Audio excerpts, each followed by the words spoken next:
America જવા માંગતા વિદ્યાર્થીઓને ટ્રમ્પ સરકારે ઝટકો આપ્યો છે।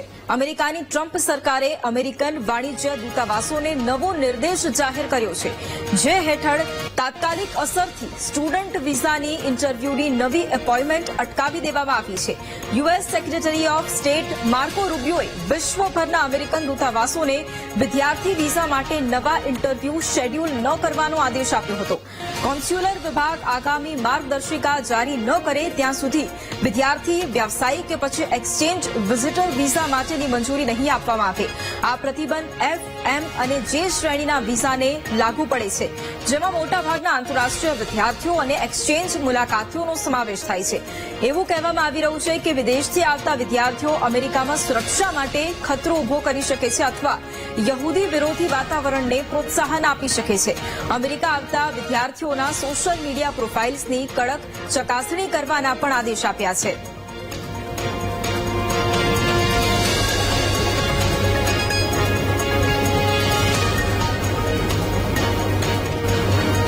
અને આ જ મુદ્દે ચર્ચા કરવા માટે ઇમિગ્રન્ટ એક્સપર્ટ પંકજભાઈ પટેલ આપણી સાથે જોડાયા છે। પંકજભાઈ, સ્વાગત છે આપનું વીટીવી ન્યૂઝમાં। પંકજભાઈ, સૌથી પહેલો સવાલ કે જે પ્રમાણે અમેરિકા દ્વારા આ મહત્વપૂર્ણ નિર્ણય અત્યારે લેવામાં આવ્યો છે, જેનાથી સ્ટુડન્ટ વિઝાથી જે લોકો બહાર જવા માટે તૈયારી કરી રહ્યા છે તેમને તો અસર પહોંચશે, વિઝિટર વિઝાથી જે લોકો બહાર જાય છે તેમને પણ અસર પહોંચવાની છે। એટલે સૌથી પહેલા તો આ નિર્ણય એ પાછળનો ઉદ્દેશ્ય શું છે અને તેની અસર કઈ રીતે લોકોને પહોંચશે? સૌથી પહેલા તો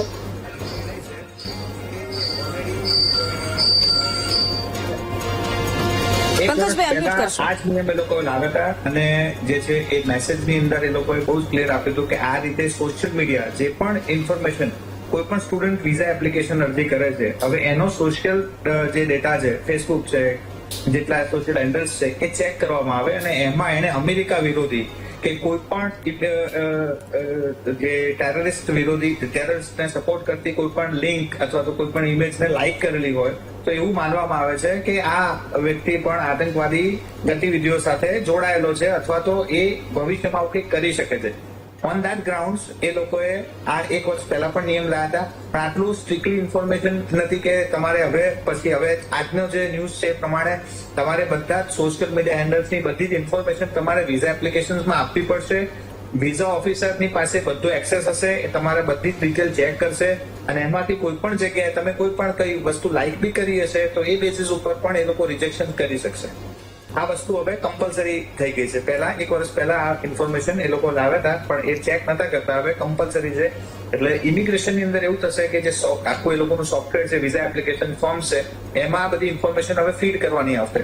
સો આખી સિસ્ટમ થોડીક બદલાશે, એટલે થોડાક સમય માટે કદાચ 15 દિવસ, મહિના, 1 ની સમયની અંદર એ લોકો આખી સિસ્ટમ અપગ્રેડ કરી અને આ પ્રોસેસ રીસ્ટાર્ટ કરશે। બિલકુલ, આપણી પાસેથી એ પણ સમજવું છે કે જ્યારે પણ કોઈ સ્ટુડન્ટ વિઝા લઈને જ્યારે બહાર ભણવા માટે જતા હોય છે, કારણ કે એ પહેલા હાર્વર્ડ યુનિવર્સિટીનો નિર્ણય પણ આપણે જોયો, એ પણ એક નિર્ણય લેવામાં આવ્યો હતો, એટલે વિદ્યાર્થીઓ છે તેમના સ્વપ્ન પણ અહીંયા રોડાઈ શકે છે, કારણ કે મોટી સંખ્યામાં વિદ્યાર્થીઓ વિદેશ જવાનું પસંદ કરે છે હવે ભણતર માટે। ત્યારે એમાં શું અસર થશે અને એની આખી પ્રોસેસ કેવી હોય છે? પ્રોસેસમાં સૌથી પહેલા જો ઇફેક્ટ જે છે, અત્યારે તો જે એપ્લિકન્ટ છે નજીકનો જે ઇન્ટેક છે, સપોઝ આપણે સપ્ટેમ્બર ઇન્ટેકની વાત કરીએ, કોઈ સ્ટુડન્ટને સપ્ટેમ્બર ઇન્ટેક્સની માટે ડેટ્સ લેવી છે તો એ ડેટ્સ જ નહીં લઈ શકે, રાઈટ? તો સૌથી મોટો પ્રોબ્લેમ છે નેક્સ્ટ ઇન્ટેકના સ્ટુડન્ટ્સ છે એ લોકોને થવાનો છે। અને સ્ટુડન્ટ્સને જે છે એવી સલાહ પણ છે મારી કે એમના કોઈ પણ સોશિયલ મીડિયા ઇન્ફોર્મેશન, ફેસબુક હોય કે કોઈ પણ બીજી જગ્યાએ તમે જ્યાં પણ કોઈ પણ વિડીયોઝ આવે કે કોઈ રિલેટેડ કોઈ પણ ટેરરિસ્ટ રિલેટેડ એક્ટિવિટીઝ થતી હોય કે કંઈ પણ, તો એને ક્યારે લાઇક ના કરવા અથવા અપલોડ પોતાના સિસ્ટમ ઉપર ના કરવા। જો આવું કંઈ પણ કરેલું હોય તો વિઝા એપ્લિકેશન્સ કરતા પહેલા એપ્લિકન્ટ્સની અથવા તો વિઝા કન્સલ્ટન્ટની રિસ્પોન્સિબિલિટી રહે છે કે બધી જ એવી કોઈ પણ ઇમેજીસ છે કે ઇન્ફોર્મેશન છે એને ડિલીટ કરી દે પહેલા તો સૌથી પહેલા, અને ત્યારબાદ વિઝા એપ્લિકેશન્સ પ્રોસેસ કરે। જી બિલકુલ, બીજો એક પ્રશ્ન એ છે કારણ કે ભારતમાંથી પણ મોટી સંખ્યામાં વિદ્યાર્થીઓ વિદેશ જતા હોય છે, એટલે ખાસ ભારતીયોને કેટલું નુકસાન, કારણ કે વિદ્યાર્થીઓ અત્યારે તૈયારી પણ કરી રહ્યા છે સ્ટુડન્ટ વિઝા મેળવવા માટે, કેટલાય લોકો એવા છે કે જે પરીક્ષાની પણ તૈયારીઓ કરતા હોય છે, એટલે એ લોકોને કેટલું નુકસાન થશે? શું આ વખતે એટલો ઘટાડો થઈ શકે છે વિદેશ જે વિદ્યાર્થીઓ જાય છે એની સંખ્યામાં?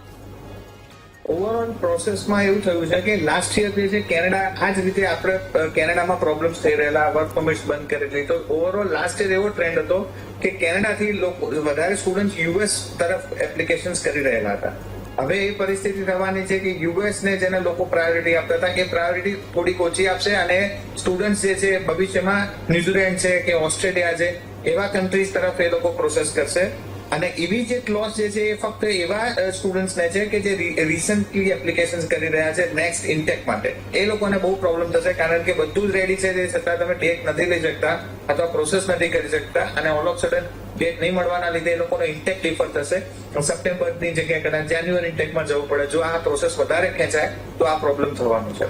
જી, બીજો પ્રશ્ન એ કે આપના તરફથી ખાસ વિદ્યાર્થીઓને શું સલાહ છે? આપે એક તરફ, કારણ કે હવે જે સોશિયલ મીડિયાની પોલિસી એક અંદર નવી આવી છે કે જેમાં એક સખ્તાઈ વાપરવામાં આવી રહી છે, પરંતુ એના સિવાય હવે જે વિદ્યાર્થીઓ બહાર જવાનું વિચારી રહ્યા છે એમણે કઈ બાબતોનું ધ્યાન રાખવું પડશે? કારણ કે ઘણી વખત જે સખ્તાઈના નિયમો આવતા હોય છે તેની એક શરૂઆત હોય છે અને બાદમાં એ નિયમોની ચેન પણ આપણે જોતા હોઈએ છીએ અને જેનાથી જે વિદ્યાર્થીઓ જાય છે એમને પણ નુકસાન થઈ જતું હોય છે. એટલે વિદ્યાર્થીઓને ખાસ અહીંયા આપના મતે શું સલાહ આપશો?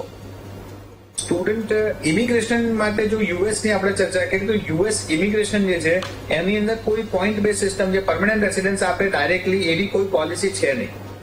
આપણે જો વાત કરીએ તો બીજા કન્ટ્રીઝ જે છે કે કેનેડા છે, ઓસ્ટ્રેલિયા, ન્યુઝીલેન્ડ અને યુકે, આ ચારે કન્ટ્રીની ઇમિગ્રેશન રિલેટેડ પોલિસી છે જેમાં સ્ટુડન્ટ એજ્યુકેશન પૂરું કરે છે ત્યારબાદ એ પરમનન્ટ રેસિડન્સ માટે ગવર્મેન્ટની એજ્યુકેશન પછીની પોલિસીઝમાં પોઈન્ટ બેઝ સિસ્ટમમાં પીઆરની ફાઇલ મૂકી શકે છે.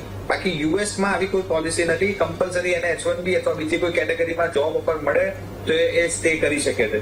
એટલે હવે કોઈ પણ, મેં તમને પહેલા શરૂઆતમાં જ કહ્યું પ્રમાણે, કોઈ પણ સ્ટુડન્ટ ફક્ત ને ફક્ત યુએસ જ વિચારતો હોય તો એની સોશિયલ મીડિયા ડિટેલ્સ બહુ જ ક્લિયર હોવી જોઈએ. એમાં અમેરિકા વિરોધી અથવા તો જે આપણે આતંકવાદ વિરોધી કોઈ પણ આતંકવાદને સપોર્ટ કરતી કોઈ પણ ક્લિક એવી ઇન્ફોર્મેશન હોવી ના જોઈએ અથવા તો એને સપોર્ટ બી ના કરેલો હોવો જોઈએ અથવા લાઇક પણ ના કરેલો જોઈએ જો એ ફક્ત યુએસ માટે જ વિચારે છે તો. પણ જો પરમનન્ટ રેસિડન્સ માટે તમે વિચારો છો તો ન્યુઝીલેન્ડ છે અથવા ઓસ્ટ્રેલિયા છે એવા કન્ટ્રીઝ છે કે જ્યાં હવે ભવિષ્યમાં સ્ટુડન્ટ્સ મૂવ થશે. કારણ કે ધીરે ધીરે સ્ટુડન્ટ્સ કેનેડામાં જે પરિસ્થિતિ થઈ એ રીતે સ્ટુડન્ટ્સ એ પણ રિયલાઇઝ કરી રહ્યા છે કે ધીરે ધીરે યુએસ પણ એ પ્રોસેસ પાથવે ઉપર જઈ રહ્યું છે. સો સ્ટુડન્ટનો પાથવે જે છે આખો ચેન્જ થઈને ન્યુઝીલેન્ડ અને ઓસ્ટ્રેલિયા તરફ પડશે એવું અમને લાગે છે. જી બિલકુલ, આભાર પંકજભાઈ અમારી સાથે જોડાવા માટે અને મહત્વપૂર્ણ જાણકારી લોકો સુધી પહોંચાડવા માટે.